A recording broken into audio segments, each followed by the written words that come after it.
I'm Olivia Mitchell. They thought I was a joke. Torn boots. Muddy shirt. The quota girl with no place in a military yard. He grabbed me during combat drill. Tore my shirt in front of everyone. They laughed. Until they saw my back. Until the colonel turned pale. And saluted. Before I tell you the rest, tell me. Where are you watching from? I read every comment. My life before the academy was simple. Not easy, but simple in its clarity. I grew up in a small town, nestled in the kind of valley where the mist clung to the mountains until late morning, and the air always smelled faintly of pine and damp earth. My father, a quiet man with hands calloused from years of working the land, taught me everything about resilience without ever saying the word. He'd say, "Olivia, the strongest oak bends in the storm, it doesn't break." My mother, a force of nature in her own right, filled our small house with laughter and the aroma of freshly baked bread. She'd hum old folk songs while she gardened, her hands covered in soil, coaxing life from the earth. I was an only child, and their world revolved around me, as mine did around them. We weren't wealthy, not by any stretch, but we had a richness of spirit that felt more valuable than any fortune. Our evenings were spent around a worn wooden table, sharing stories of our day, the gentle clinking of forks against plates the only sound breaking the comfortable silence. Saturdays were for hiking the trails behind our house, my father pointing out animal tracks, teaching me the names of birds by their calls. My mother would pack sandwiches wrapped in wax paper, and we'd eat them by a stream, the cool water rushing over smooth stones. I remember one particularly warm summer evening. We were sitting on the porch swing, watching fireflies dance in the twilight. My father had his arm around my mother, and I was nestled between them, feeling the steady rhythm of their breathing. It was a moment of perfect peace, a tableau of security and love. They believed in me, fiercely and unconditionally. They saw strength where others might have seen awkwardness, determination where others might have seen stubbornness. They told me I could do anything, be anyone, as long as I worked hard and stayed true to myself. Their faith was the bedrock of my existence, the quiet hum beneath every aspiration, every dream. It was a life built on trust, on unwavering support, on the kind of love that felt as natural and vital as breathing. Looking back, that calm feels almost unbearable, knowing what was waiting just beyond the horizon. The storm. The military academy was supposed to be a continuation of that quiet strength, a place where discipline and dedication would forge me into something more. My parents, despite their apprehension, stood by my decision, their eyes shining with a mix of pride and unspoken worry. "Just be careful, Liv," my mother had whispered, clutching my hand at the bus stop, her voice thick with emotion. From the moment I arrived, I felt it. A chill in the air that had nothing to do with the early morning fog. I walked in wearing silence. And they smelled weakness. It was a subtle shift at first, almost imperceptible. Small slights. The way conversations stopped when I entered a room. The way eyes would follow me, not with curiosity, but with a dismissive glint. They laughed at my gear, my walk, my face. I heard whispers, hushed at first, then growing bolder. Quota girl. Charity case. Daddy's little princess playing soldier. Tara, with her perfectly coiffed hair and a sneer that could curdle milk, was the ringleader. She'd make pointed comments about my worn boots, my muddy shirt after drills, contrasting them with her pristine, always new gear. Her laughter, sharp and metallic, would often be the first sound to echo in the mess hall when I walked in. Lance, a burly guy with a perpetual smirk, would accidentally shove me in the hallways, then pretend it was my fault. Derek, whose eyes held a lazy cruelty, once flicked a piece of bread at me during lunch, watching with amusement as it landed on my uniform. I didn't flinch. I just tied my shoes tighter, a silent promise to myself that their petty cruelty wouldn't break me. The drills became a stage for their mockery. They'd forget to pass me equipment or give me the wrong instructions, then smirk when I faltered. My map would go missing just before a navigation exercise. I'd find my bed unmade, my locker ransacked. The collective weight of their disdain was a heavy cloak, suffocating me, yet hardening me. I kept my head down, focusing on every movement, every instruction, determined to prove them wrong through sheer confidence, not by engaging in their childish games. I told myself it was just the hazing, that it would pass, that they were testing me. But then came the odd silences, the glances exchanged between them that were too knowing, too deliberate. The way the instructors would sometimes turn a blind eye to their actions, or offer a sympathetic but ultimately empty platitude. It wasn't just the recruits. The institution itself felt complicit. It was a slow, insidious poison, seeping into the cracks of my confidence. I started to question everything. Was I truly inadequate? Was I imagining their cruelty? The self-doubt, a new and unwelcome guest, began to creep in, whispering insidious lies. The dread grew, a cold knot in my stomach. The calm before the storm was an illusion, shattered by these small, persistent acts of aggression, foreshadowing the inevitable, devastating collapse that was just around the corner. The day of the combat drill was a crucible. The air was thick with tension, the smell of damp earth and sweat hanging heavy. We were running an obstacle course, live rounds, simulating a combat scenario. My heart was a drum in my chest, a nervous rhythm, but my focus was absolute. I moved through the course, my body a finely tuned instrument, every movement precise, economical. I cleaned my M4 in 52 seconds, flawless. I heard a whisper from one of the instructors, a seasoned veteran known for his stoicism, that special forces steady. A flicker of pride, a fleeting moment of validation. And then he appeared. Sergeant Miller. A man I had foolishly trusted. He was my drill sergeant, a figure I believed embodied the honor and integrity of the military. He'd offered me encouraging words, a stern but fair hand. He was the one person, I thought, who saw beyond their mockery. He was supposed to protect me. As I rounded the final corner of the course, preparing for the last obstacle, he was there. His eyes, usually sharp and discerning, held a strange, predatory glint. He moved with a speed that startled me, grabbing my shirt, twisting the fabric. Before I could react, before I could even understand what was happening, he ripped it open, tearing the rough material with a deliberate, vicious sound. It wasn't an accident. It was a public display, designed to humiliate, to expose. My breath hitched. The cold morning air hit my bare skin, but the chill that spread through me was far deeper, colder. It was the shock of betrayal, a searing pain that eclipsed all physical discomfort. I stood there, frozen, exposed, not just physically, but emotionally. The laughter, which had been a dull background hum for weeks, erupted. Loud, unrestrained. They howled, a pack of hyenas, their faces contorted with glee. Tara's shrill cackle rose above the rest. Lance pointed, his face red with mirth. Derek just shook his head, a smug, satisfied smirk playing on his lips. My world, the one I had tried so hard to build, the one I believed was safe, splintered into a million jagged pieces. The illusion of safety, of protection, evaporated in that single, brutal act. It wasn't the torn shirt that broke me. It was the realization that the one person I had begun to trust, the one who was supposed to be my guardian, had orchestrated my public humiliation. He had ripped open not just my shirt, but the last shred of my belief in the inherent goodness of people. I didn't scream. I didn't cry. There was no loud, dramatic collapse. It was quieter, far more intense. The world dissolved into a blur of sound and sensation, yet I was acutely aware of every mocking laugh, every leering gaze.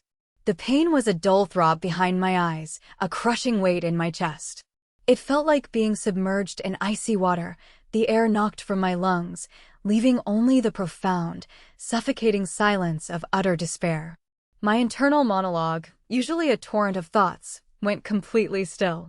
There was only a hollow echo, the sound of a universe collapsing in on itself. The betrayal wasn't just an event, it was an amputation, severing me from the person I thought I was, from the world I thought I knew. The quiet dignity I had clung to, the hope for recognition through hard work, crumbled into dust. All that remained was a profound, aching emptiness. The silence after the shatter moment was deafening, but it wasn't the silence of defeat. It was the silence of a deep, resonant transformation. The laughter had died down, replaced by a sudden, stunned hush. For a moment, even Sergeant Miller seemed to freeze, his predatory smirk faltering. Because when he ripped my shirt open, he saw what none of them could fake. A coiled viper. A shattered skull. The mark of Ghost Viper. Only one person gets that. The colonel, who had been observing the drill from a distance, suddenly turned white. His face, usually a mask of rigid discipline, contorted with a mixture of shock and something akin to fear.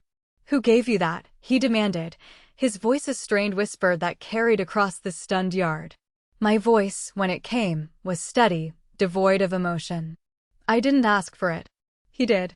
The he hung in the air, a phantom presence that sent a shiver through the ranks. It was a name, a reputation, that transcended the petty grievances of this academy. It was a name whispered in hushed tones, a legend born from the shadows. And suddenly, in that moment, their mockery, their disdain, their self-satisfied cruelty, all seemed to shrink into insignificance.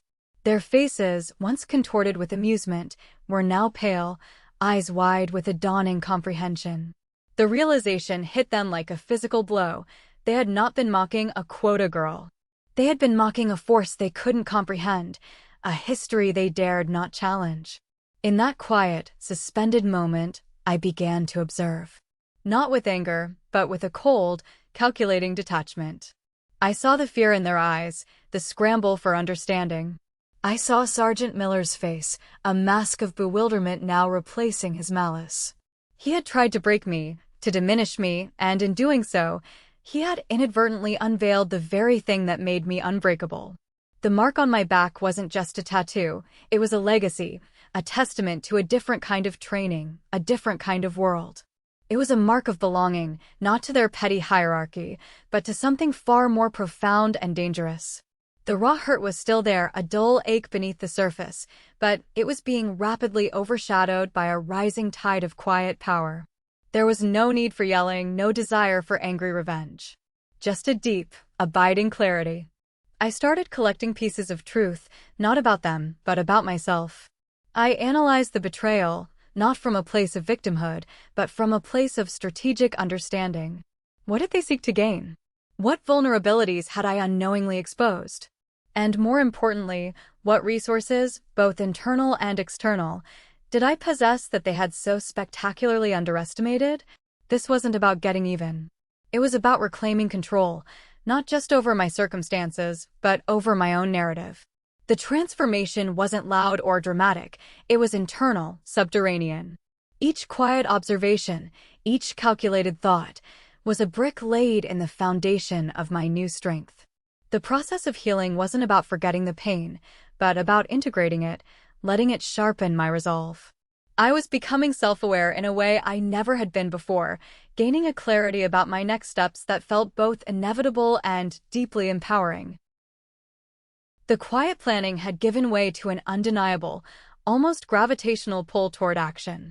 The shift in power wasn't a roar, it was a whisper, so subtle that those accustomed to noise would miss it entirely. I dropped Lance in 8 seconds. Cold. Silent. He had come at me during a sparring session, his usual swagger replaced by a nervous aggression. He thought he could still intimidate me, reassert the old hierarchy. He was wrong. My movements were fluid, precise, honed by a discipline he couldn't even fathom. No punch wasted. No word needed. He hit the mat with a soft thud, the air knocked from his lungs, his eyes wide with disbelief. The same ones who laughed stepped aside when I passed now, their faces grim, their silence heavy. The academy leadership, particularly the colonel, was thrown into a quiet frenzy. My presence, once a minor annoyance, had become an undeniable force. The Ghost Viper mark wasn't just a symbol, it was an unspoken challenge to their authority, a reminder that there were powers beyond their control. They tried to reintegrate me, to make me a part of their system, but it was too late. I wasn't interested in their acceptance. I was interested in demonstrating a different kind of leadership, a different kind of strength. I didn't need to prove anything to them. They just finally saw. I started teaching drills.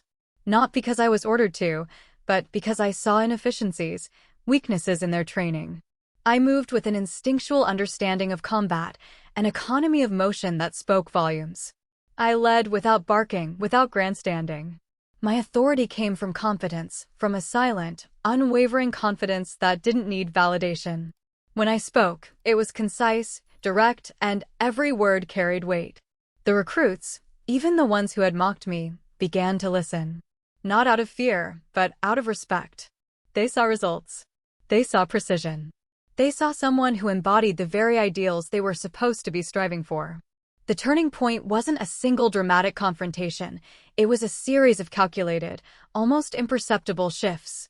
Sergeant Miller, who had orchestrated my humiliation, found himself increasingly marginalized. His orders were questioned, his authority subtly undermined by the very standards I now embodied. His attempts to reassert dominance felt clumsy, desperate. His motives, once hidden behind a veneer of professionalism, were now laid bare. He hadn't sought to protect the academy. He had sought to protect his own fragile ego, his own small kingdom. He had seen my potential as a threat, not an asset. The internal monologue during these moments was clear, focused. There was no anger, no satisfaction in his downfall, only a quiet certainty. This is not revenge, I told myself. This is consequence. This is the natural order reasserting itself. My actions were not driven by emotion, but by an unyielding commitment to truth and competence. The dignity of my actions felt earned, not forced. The silence that followed my movements, the respectful distance they kept, was my quiet satisfaction. I had taken control, not by force, but by simply being undeniable.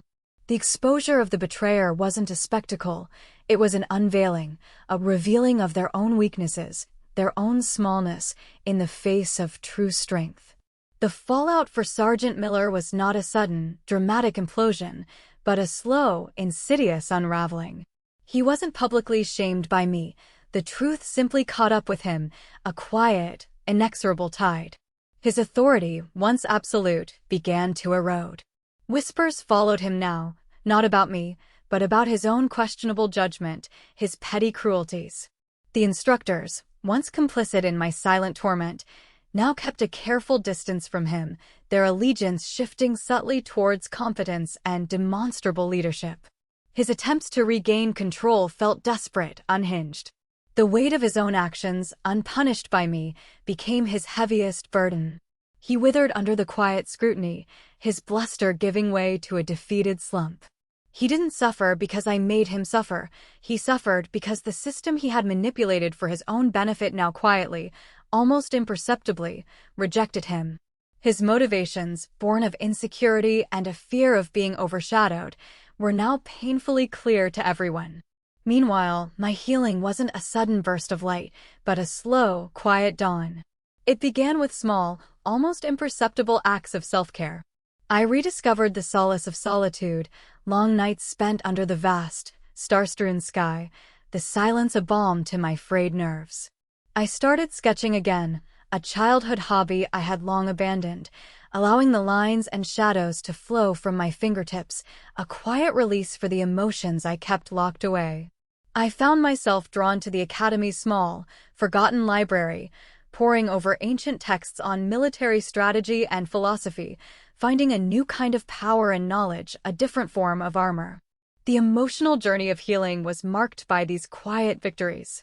The first time I laughed genuinely, not a forced chuckle or a polite smile, but a full, unrestrained burst of mirth, was during a conversation with a new recruit, a shy young woman who reminded me of my past self. We were sharing a meal in the mess hall, and her earnest clumsiness with her tray made me laugh aloud. It felt unfamiliar, yet deeply, wonderfully real.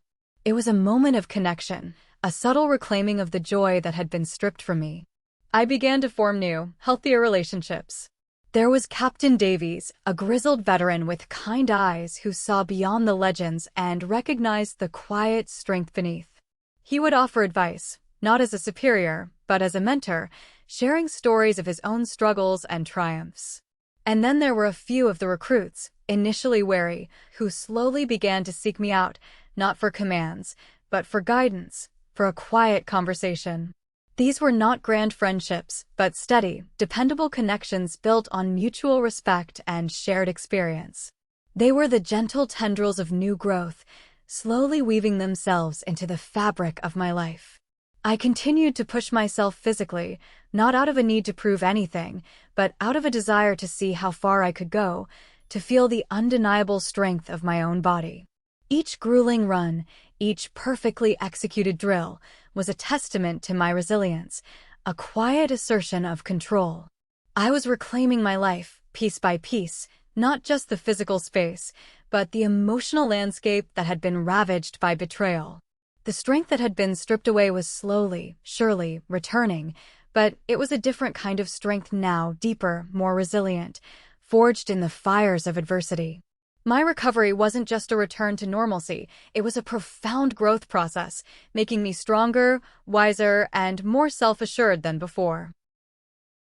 The path was long, paved with the quiet footsteps of self-discovery, but I found my closure. It wasn't a dramatic moment of reckoning, no grand confrontation or final speech. It was simpler, more profound. The academy, once a place of torment, became a stepping stone. I had surpassed it.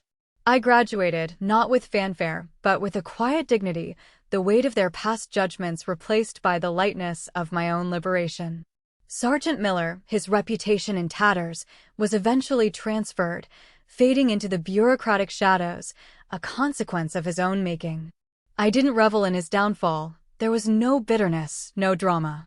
Just a silent acknowledgement that justice, in its own quiet way, had been served. I was free. Not because I forgot the betrayal. The scars remained, etched deep, a permanent reminder of the lessons learned. But because I had outgrown the pain. It no longer defined me.